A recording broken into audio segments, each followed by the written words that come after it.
ایک بات آپ کو سنانی ہے، ذرا تھوڑی غور کریں۔ جو لوگ طریقت کے رستے کے مسافر ہیں نا، ان کو ذرا جلدی سمجھ آئے گی اس بات۔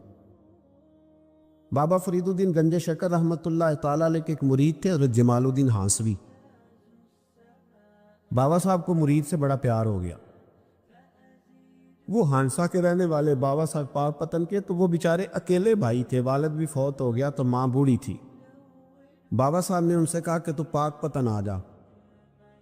کہنے لگے حضور ماں نہیں اجازت دیتی، اگر آپ کہتے ہیں تو آ جاتا ہوں۔ تو بابا صاحب فرمانے لگے اگر نبی پاک نے اویس کرنی کو بلایا ہوتا تو میں بھی تجھے بلا لیتا، لیکن نبی کریم علیہ السلام نے انہیں نہیں بلایا تو لہذا میں تجھے بھی نہیں بلاتا۔ لیکن پیار بڑا تھا تو بابا صاحب کہنے لگے چل تو پاک پتن نہیں آتا تو میں تو تیرے گاؤں آ سکتا ہوں۔ 3 سال بابا جی مرید کی خاطر اس کے گاؤں میں چلے گئے۔ ان بھی پیٹو جاندے نے مرید کی خاطر، پر مرید پجاروں والا ہونا چاہیے۔ غریب ہو تو پھر انہوں نے راہ اوکھا لگتا ہے، پھر مشکل ہوتا ہے۔ چلے جاتے ہیں اب بھی، چلے جاتے ہیں۔ ماڑا آئے تو انہوں کہنا تو جمعے راتی آئی سویرے 8 بجے، ہاں تو کدھر آ گئے؟ تگڑا آئے تو انہوں کہنے تو بڑی لیٹ آیا، تو راتی خواب بھی آیا سویرے۔ خدا بندہ یہ تیرے سادہ دل بندے کدھر جائیں؟ فقر بھی ایاری ہے، شہنشاہی بھی ایاری۔ میرے بھائی سنیں، بابا صاحب نا اس نے جب یہ بات کی تو مرید نے ناراض ہو گیا، وہ لڑائی ہو گئی، گربان پکڑ لیا، جھگڑا ہوا، بات بڑی دور گئی۔ اس طرح کی بات کرتا میرے حضرت کے بارے میں، تیرے جیسے کئی میں وہاں کام پہ رکھا دوں۔ جب وہ بڑی بحث ہوئی، بات محلے میں علاقے میں پھیل گئی، دنیا نے سن لی تو شیخ شرف الدین تک بھی پہنچ گئی۔ اس طرح جھگڑا ہوا ہے۔ لوگ سو گئے عشاء کی نماز کے بعد۔ حضرت صاحب نے نا سر پہ کپڑا لیا، اس عیسائی کے دروازے پہ دستک دی۔ وہ باہر آیا، فرمانے لگے لوگ تو سوچ سمجھ کے ملازم رکھتے ہیں، تو نے بھی تو سوچ ہی لیا ہوگا، تبھی تو مجھے آفر کی ہے۔ تو اپنی آفر پہ قائم ہے؟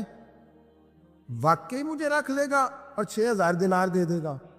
کہنے لگا جا بابا کام کر اپنا۔ فرمایا نہیں، تو نے اتنے لوگوں میں بات کی، اتنی بحث ہوئی، تو قائم ہے؟ کہنے لگا میں تو قائم ہوں، پر آپ نے نہیں قائم رہنا۔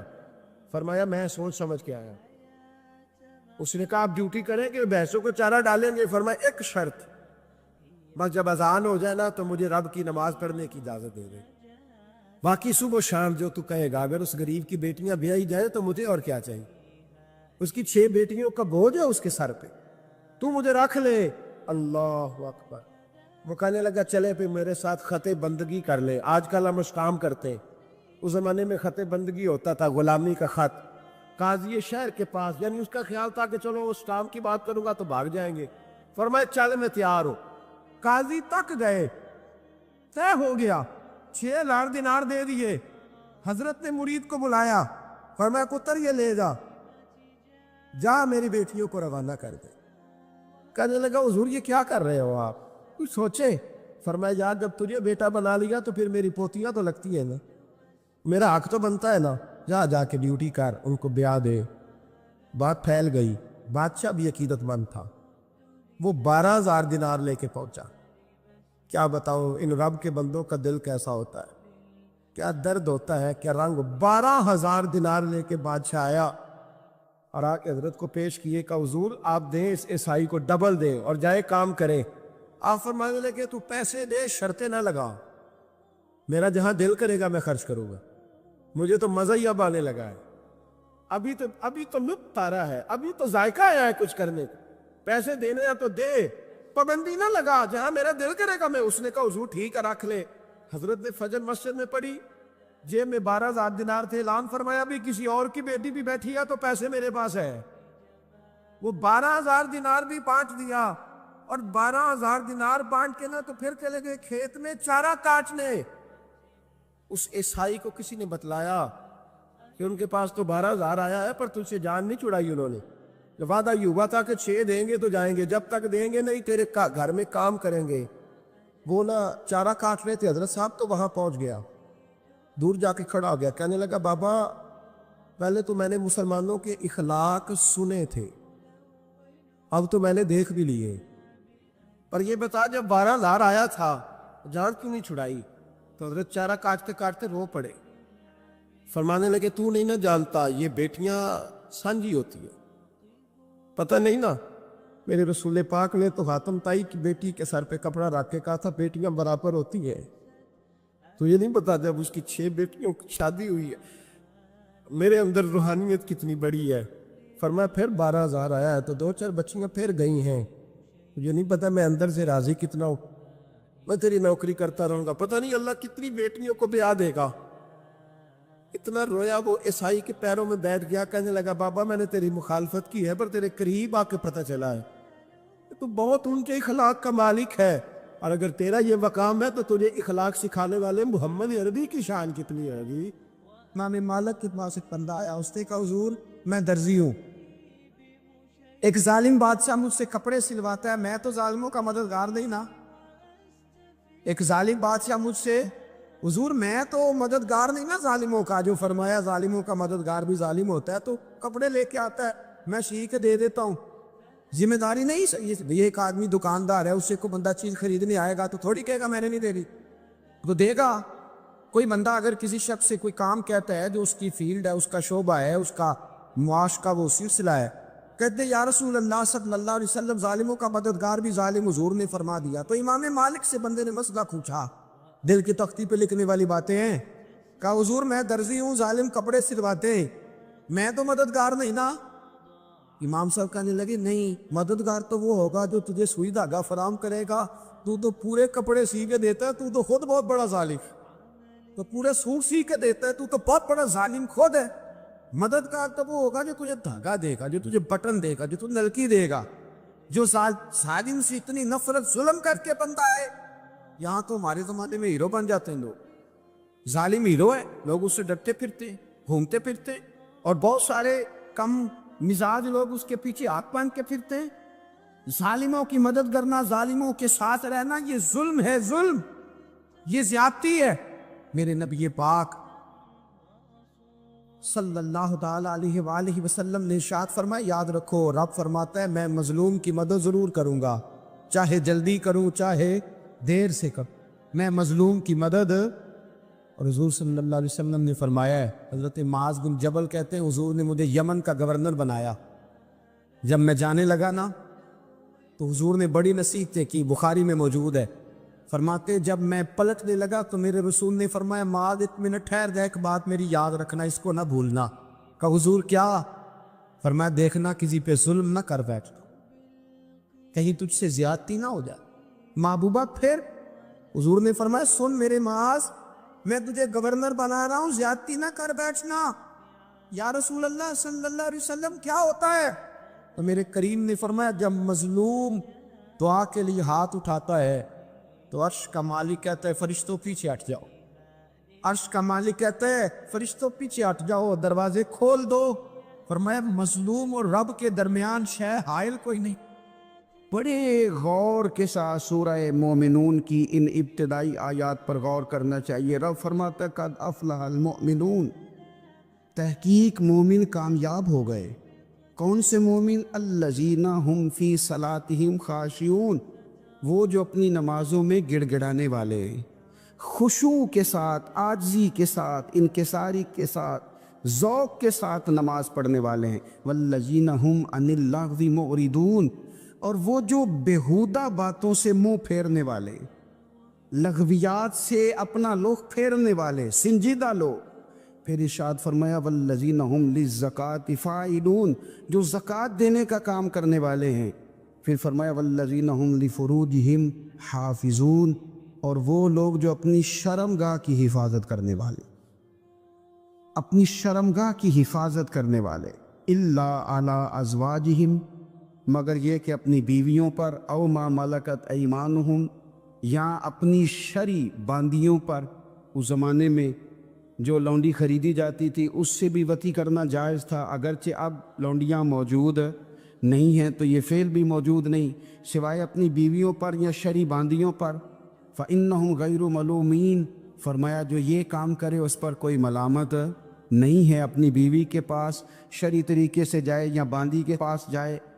فمن ابتغى وراء ذلك, اور جو آدمی اس کے بعد اس حد سے بڑھے, اس کے سوا کچھ اور کرے جو بندہ, فرمایا فاولئک ھم العادون, یہ لوگ حد سے بڑھنے والے. جو لونڈیوں اور باندیوں کے علاوہ، اپنی بیویوں کے علاوہ کسی اور جگہ گندگی کریں، یہ حد سے بڑھنے والے، حدوں کو کراس کرنے والے لوگ ہیں۔ پھر ارشاد فرمایا والذین ہم لاماناتہم وعہدہم راعون، اور وہ جو اپنی امانتوں اور اپنے وعدوں کی رعایت کرتے ہیں، امانتیں ادا کرتے ہیں، وعدے پورے کرتے ہیں، اور وہ لوگ جو اپنی نمازوں کی حفاظت کرنے والے ہیں، جن میں یہ خوبیاں آ گئیں۔ میرا رب فرماتا ہے نماز میں خشوع وضو حاصل ہو گیا، فضولیات سے بچ گئے، زکوٰۃ ادا کرنے والے بن گئے، شرمگاہ کی حفاظت کرنے والے بن گئے، امانتیں عہد پورے کرنے والے بن گئے، اپنی نمازوں کے محافظ ہو گئے۔ اللہ اکبر، قربان جائیں۔ مالک فرماتا ہے اولئک ھم الوارثون، یہی لوگ تو وارث ہیں۔ یا اللہ کس چیز کے؟ فرمایا الذین یرثون الفردوس، یہ لوگ جنت کے وارث ہیں، یہ جنت کے وارث ہیں یہ لوگ، ہم فیہا خالدون، اور فردوس سے، جنت سے نکالے نہیں جائیں گے، ہمیشہ ہی جنت میں رہیں گے۔ یہ آیات اللہ کا مطالبہ بھی ہے، یہ آیات صحابہ، اہل بیت، اولیاء اللہ، ان تمام کی سیرت کا عکس بھی ہے، اور سب سے بڑھ کر سیدہ عائشہ صدیقہ فرماتی ہیں یہی تو آیات ہیں جنہیں اچھی طرح سمجھ لو گے تو تمہیں مدینے والے کے اخلاق بھی سمجھ میں آ جائے، حضور کے اخلاق بھی تمہیں سمجھ میں آئے۔ بڑے غور کے ساتھ سورہ مومنون کی ان ابتدائی آیات پر غور کرنا چاہیے۔ رب فرماتا ہے قد افلح المؤمنون، تحقیق مومن کامیاب ہو گئے۔ کون سے مومن؟ الذین ہم فی صلاتہم خاشعون، وہ جو اپنی نمازوں میں گڑ گڑانے والے، خشوع کے ساتھ، عاجزی کے ساتھ، انکساری کے ساتھ، ذوق کے ساتھ نماز پڑھنے والے ہیں۔ دیکھیں قرآن نے یہ نہیں کہا شروع میں کہ وہ لوگ اپنی نماز پابندی سے پڑھتے ہیں، بلکہ فرمایا وہ نمازوں میں عاجزی کرتے ہیں، وہ نماز میں خشوع کرتے ہیں، خضوع کرتے ہیں۔ نماز ہم بھی پڑھتے ہیں، ڈھیر سارے لوگ ہیں جن کا یہ مطالبہ ہے کہ میرا نماز میں دل ہی نہیں لگتا۔ پہلی بات تو یہ ہے کہ دل نہ بھی لگے تو نماز پھر بھی پڑھنی ہے، اور دوسری بات یہ کہ دل لگانے کو بھی تو کچھ انسان کے پاس چیزیں ہونی چاہیے نا، کوئی ضروریات ہوتی ہیں۔ سب سے پہلی بات یہ کہ مسئلہ نماز کا نہیں، مسئلہ اہمیت کا ہے۔ آپ نے اللہ تبارک و تعالیٰ کی ذات کی، رب کریم کے جلالت کی جتنی زیادہ اہمیت اپنے دل میں محسوس کر لی، اتنا ہی نماز کی طرف توجہ آپ کی بڑھ جائے گی۔ آپ سادی سی مثال ہے، غور کر لیں، جتنا آپ اپنے استاد کو پروٹوکول دیتے ہیں، جتنی عزت کرتے، اتنا ہی وقت پہ آپ ان کے پاس پہنچ بھی جاتے۔ اگر آپ کے دل میں اہمیت نہیں ہے تو آپ ٹال دیں گے، اور جس استاد کی اہمیت ہے اس کے فون کی گھنٹی بجتے ہی فون بھی اٹھایا جائے گا، اور بات پوری مکمل بھی نہیں ہوگی تو کہا جائے گا جیسے آپ کہیں گے، اور جو وقت وہ دیں گے ان سے 10 منٹ پہلے پہنچنے کی کوشش بھی کی جائے گی۔ بس سمجھ لیں دل لگنے نہ لگنے کا مسئلہ نہیں، اہمیت کا مسئلہ ہے۔ آپ جتنی اپنے مالک کی بارگاہ کی اہمیت سمجھ لیں گے، اتنا ہی وقت پہ مسجد آئیں گے، اتنا ہی شوق سے نماز پڑھیں۔ دوسری بات، نماز کے ترجمے پہ غور کریں۔ آپ یقین کریں اگر نماز کا ترجمہ ہمیں آ جائے نا تو ہمیں تو یوں لگے کہ ہم تو اپنے مالک کی بارگاہ میں عرض و معروض کرنے حاضر ہوئے۔ یہ سورہ فاتحہ ہی دیکھ لیں آپ، حضور فرماتے ہیں، رب فرماتا ہے سورۃ فاتحہ آدھی میری ہے آدھی میرے بندے کی ہے۔ جب اس نے کہا الحمدللہ رب العالمین الرحمن الرحیم مالک یوم الدین ایاک نعبد و ایاک نستعین، جب یہاں تک وہ لفظ کہتا ہے تو یہ حصہ میرا تھا، اس نے اپنے رب کی تعریف کی، اور جب کہا نا اس نے اہدنا الصراط المستقیم، اب بندے نے التجائیں شروع کر دی۔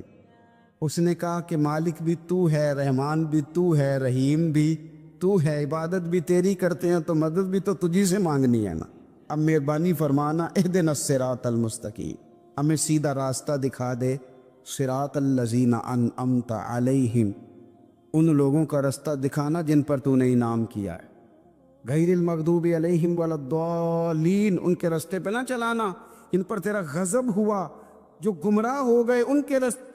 تو نماز میں جب ترجمے پر آپ کا غور ہوتا ہے تو آپ کا تو دل خود بخود لگ جاتا ہے، شوق پڑ جاتا ہے آپ کا تو اتنی چیزیں ہم زندگی میں یاد کرتے ہیں، تو اگر ترجمہ بھی نماز کا یاد کر لیں اور پھر شوق سے پڑھیں تو آپ یقین کریں طبیعت کھنچی چلی آئے گی۔ ہمارے یہاں کچھ لوگ نماز پڑھتے ہیں پر بڑی لاپرواہی سے پڑھتے ہیں، کبھی ادھر دیکھتے ہیں، کبھی ادھر دیکھتے ہیں، کبھی بال سہلاتے ہیں۔ اور میں نے دیکھا ہے سجدے جا رہے ہیں تو سیانے سیانے بندے کبھی کپڑے کو چھیڑ رہے ہیں، کبھی جگہ کو چھیڑ رہے ہیں۔ میرے نبی کریم صلی اللہ تعالی علیہ وسلم نے فرمایا ان لوگوں کا کیا حال ہے جو اپنی نماز میں نظریں آسمان کی طرف اٹھاتے ہیں، رکوع سے اٹھے تو اوپر دیکھنا شروع کر دیا، کیا حال ہے ان کا۔ اور پھر حضور نے ایک موقع پر تو سختی فرمائی، فرمایا جو نماز پڑھتے اپنی نظریں آسمان کی طرف اٹھاتا ہے وہ باز آ جائے، ورنہ ایسا نہ ہو کہ رب اس کی آنکھیں ہی چھین لے، وہ باز آ جائے اس کام سے۔ خشوع کے ساتھ نماز پڑھے، عاجزی کے ساتھ نماز پڑھے، اس کا دل لگا ہوا ہو نماز کے اندر۔ میرے نبی پاک صلی اللہ تعالی علیہ وآلہ وسلم کے غلام حضرت انس بن مالک رضی اللہ تعالی عنہ فرماتے ہیں کہ رسول پاک صلی اللہ علیہ وسلم نے مجھ سے فرمایا تھا کہ بیٹے نماز میں ادھر ادھر دیکھنے سے بچو، کیونکہ فرمایا نماز میں ادھر ادھر توجہ کرنا یہ بندے کو ہلاک کر دیتا ہے، ہلاکت ہے اس میں۔ اگر تم نے ادھر ادھر توجہ کی، نماز تم مالک کی بارگاہ میں کھڑے ہو اور تم دیکھ ادھر ادھر رہے ہو، تو ایک تو نماز عاجزی کے ساتھ۔ پھر فرمایا والذین ہم عن اللغو معرضون، وہ لوگ جو فضول باتوں سے، لغویات سے اپنا منہ پھیر لیتے ہیں، فضولیات سے۔ ہمارے ہاں نا بہت سارے لوگ ایسے ہیں کہ وہ بلا وجہ ان چیزوں میں دلچسپی لیتے ہیں جو ان کے مطلب کی نہیں ہے، ان کے مطلب کی مطلب آپ کسی سے ملنے کہتے کیا حال ہے، ٹھیک ہے جی، بچوں کا کیا حال ہے، ٹھیک ہے، بچے کتنے ہیں؟ تو بھئی آپ کو جب پتہ ہی نہیں تھا کتنے ہیں تو حال کیوں پوچھا آپ نے؟ آپ کرتے کیا ہیں؟ آپ کا بڑا بھائی کیا کرتا ہے، چھوٹا بھائی کیا کرتا ہے، ابا جی کیا کرتے ہیں؟ بھئی آپ کے مطلب کی بات نہیں، آپ مطلب کی مقصد کی بات کریں، بے مقصد باتوں میں الجھنے کی ضرورت نہیں ہے۔ دیکھیں اپنا ادارہ میں چلاتا ہوں، اپنا گھر آپ چلاتے، اپنی ڈیوٹی آپ کرتے، آپ کو زیادہ بہتر پتہ ہے کہ آپ اپنا گھر کیسے چلا رہے ہیں، مجھے زیادہ بہتر پتہ ہے کہ میں مدرسہ مسجد، مجھے زیادہ بہتر پتہ ہے اس کے اندر کون سی اصطلاح کس طرح کرنی ہے، یہ مجھ سے زیادہ بہتر کوئی بندہ جانتا نہیں۔ اب ہم کیا کرتے ہیں، جب ہم دوسرے کے کام میں مداخلت کرتے ہیں تو دو نقصان ہوتے ہیں، ایک تو اس کے ساتھ ہمارا رائے کا اختلاف ہو جاتا ہے، اور دوسرا ہمارے اپنے بہت سارے کام رہ جاتے ہیں، کیونکہ ہماری توجہ ہی دوسرے کی جانب تھی، اپنے بڑے سارے کام رہ جاتے۔ اس لیے بہت ساری ایسی چیزیں ہیں جن میں بلا وجہ کوئی مقصد نہیں۔ ہم پرانے لوگوں سے باتیں سنا کرتے تھے، ہمارے بزرگ کہا کرتے تھے جڑے پنڈ جانا نہیں، جڑے پنڈ جانا نہیں ادھر راہ پوچھنے دی کی لغویات میں نہ الجھے، فضولیات میں نہ الجھے، یعنی ٹو میں رہنا، ٹو میں۔ آپ یقین کریں میں نے پرسنلی طور پہ اس چیز کو محسوس کیا ہے کہ ہمارے بہت سارے اہم حقوق صرف اس لیے مس ہوتے کہ ہماری اپنے سے زیادہ توجہ سامنے والے پہ ہوتے، سامنے والے۔ میں نے دیکھا بڑے بڑے عجیب سوال اور بڑے بڑے انوکھے سوال، مطلب یہ کہ اتنی لمبی چوڑی، اور لوگوں کو بڑا پتہ ہوتا ہے یہ فلاں آدمی جو ہے اس کے بچے کتنے ہیں، وہ بیاہ کہاں پہ، کس کس علاقے میں ان کی شادیاں ہوئی ہیں۔ اتنی تفصیلات کی ہمیں ضرورت نہیں ہے، ہم سے تو ہمارے بارے میں پوچھا جائے، تو ہمیں اپنا معاملہ بڑا صاف ستھرا۔ دیکھیں کیا سونی بات کی مدینے والے رسول، قربان جائیں حضور کے جملوں پر۔ ایک شخص نے پوچھا حضور سونا اسلام کون سا ہے، خوبصورت مسلمان کون ہے؟ تو نبی پاک صلی اللہ علیہ وسلم نے فرمایا وہ خوبصورت مسلمان ہے جو بات اس کے مقصد کی نہیں، بے معنی ہے، وہ بات وہ چھوڑ دے۔ بے مقصد باتوں سے الجھنا جو بندہ چھوڑ دے وہ مسلمان بڑا سونا مسلمان ہے۔ ہم کمزور اس لیے ہوتے ہیں کہ ہماری توجہ زیادہ دوسروں کی باتوں پر پڑتی ہے۔ پھر فرمایا والذین ہم للزکاۃ فاعلون، وہ لوگ جو زکوٰۃ دینے کا کام کرتے ہیں، صدقات کرتے ہیں، خیرات کرتے ہیں، وہ کامیاب ہو جاتے ہیں۔ پھر فرمایا والذین ہم لفروجہم حافظون، وہ جو اپنی شرمگاہ کی حفاظت کرتے ہیں۔ نوجوان میری بات پر توجہ کریں، فرمایا وہ لوگ جو اپنی شرمگاہ کی، والذین ہم لفروجہم حافظون، وہ لوگ جو اپنی شرمگاہ کی حفاظت کرتے. حضور غوث پاک رضی اللہ تعالیٰ عنہ فرمایا کرتے تھے دو چیزیں انسان اپنی سنبھال لینا، ایک پیٹ اور ایک شرمگاہ، تو فرماتے تھے ولایت اس کے بڑی قریب آ جاتی. ہم نہ ان لذات میں الجھ جاتے. سیانے سیانے بندے روٹی کمر سیدھی کرنے کے لیے کھانی چاہیے، زبان کے ذائقے کے لیے نہیں کھانی چاہیے. یہ زبان کا ذائقہ لگ جائے یہ کہیں کا نہیں چھوڑتا انسان. اپنی شرمگاہ کی جو لوگ حفاظت کر لیتے، کوئی بڑے سے بڑا گناہ کرنے سے بھی بندہ کافر نہیں ہوتا، بندہ کفر کرنے سے کافر ہوتا ہے. گناہ بڑے سے بڑا کرنے والا بھی گناہ گار ہے، کافر نہیں. لیکن بعض گناہ ایسے ہیں جو جس وقت بندہ کر رہا ہوتا ہے اس وقت وہ مومن نہیں ہوتا. میرے نبی کریم صلی اللہ تعالیٰ علیہ وسلم نے فرمایا جب کوئی شرابی شراب پیتا ہے اس وقت مومن نہیں ہوتا. جب کوئی چور چوری کرتا ہے تو اس وقت مومن نہیں ہوتا، اور جب کوئی زانی زنا کرتا ہے تو تب وہ مومن نہیں ہوتا. اتنی دیر کے لیے اس کے دل سے ایمان نکال لیا جاتا ہے. یہ جو ہمارے لڑکے بن سنور کے نکلتے ہیں، یہ جو میک اپ کا خرچہ لڑکیوں کے برابر لڑکوں کا ہوتا جا رہا ہے، یہ جو لڑکے بھی رات کو چہرے پر کریم لگا کر کے سوتے، یہ بتا سکتے ہیں کہ مقاصد کیا ہے؟ بتا سکتے ہیں؟ یعنی بچے بھی بغیر شیمپو کے بال نہیں دھوتے، مثلا کیا کرنا ہے آپ نے اس کا؟ بڑی بڑی قیمتی چیزیں جو ہیں وہ آپ نے رکھی ہوئی ہیں، مقصد کیا ہے؟ یہ جو ہمارے بچے بن سنور کے نکل رہے ہیں تو کیا دعوت دے رہے ہیں سوسائٹی کو؟ شارٹ نکرے پہن کے جو نکلے ہوئے، اریاں لباس پہن کے نکلے ہوئے. اقبال نے کہا تھا دیار مشرق ہوس میں غلطاں، شباب اریاں شراب اسیاں، جسے بھی دیکھو غری کے اسیاں. ہم ایسی تہذیب کیا کریں گے؟ شباب اریاں، تم نے اپنی جوانی ننگی کر ڈالی ہے ساری معاذ اللہ. کن مقاصد کے لیے؟ میں وہ اعداد و شمار بتا نہیں سکتا. ہمارے ہاں گاند سستا ہو گیا ہے، لوگوں نے گناہ تک پہنچنا آسان بنا دیا ہے. آپ دیکھ لیں گندگی دروازے پہ اور گند موبائل میں. کیسے بچائیں ان بچوں کو؟ کیا کریں؟ کلیجے پھٹتے. ابھی باتیں سوچتے ہیں تو سوچتے ہیں آنے والی نسل کو کہاں لے جائیں، کہاں چھپائیں، کیا ایسا کریں کہ یہ بچ جائیں. خدا را قربان جائیں حضرت عثمان غنی پر. مصنف ابن ابی شیبہ میں صحابہ فرماتے حضرت عثمان غنی نا بڑے مالدار تھے. مال آتا ہے تو لوگ عیاش نہیں ہو جاتے، مال آتا ہے تو لوگوں کی خواہشات بہت بڑھ نہیں جاتی. بڑے مالدار تھے، مالدار بھی تھے اور سونے بھی بڑے تھے. حضرت اسامہ بن زید کہتے ہیں میں نے زندگی میں اتنا سونا بندہ نہیں دیکھا جتنے حضرت عثمان غنی خوبصورت تھے. پیسہ بھی حسن بھی، لیکن فرماتے ہیں کہ حضرت عثمان غنی سب سے بڑھ کر اپنی شرمگاہ کی حفاظت کرنے والے اور سب سے بڑھ کر صلہ رحمی کرنے والے، رشتہ داروں سے اچھا سلوک کرنے والے، حیا والے، شرم والے، پاکیزگی والے. آپ کا ذہن ہے، آپ صبح اٹھتے ہی ذہن بنا لیں کہ میں نے آج اتنا سبق پڑھنا ہے، آج اتنی تفسیر دیکھنی ہے، اتنی عبادت کرنی ہے، فلانی نعت میں نے دیکھنی ہے، فلاں خیر کا کام کرنا ہے، فلاں آدمی کے ساتھ نیکی کرنی ہے. صبح ذہن بنا لیں. آپ کا ذہن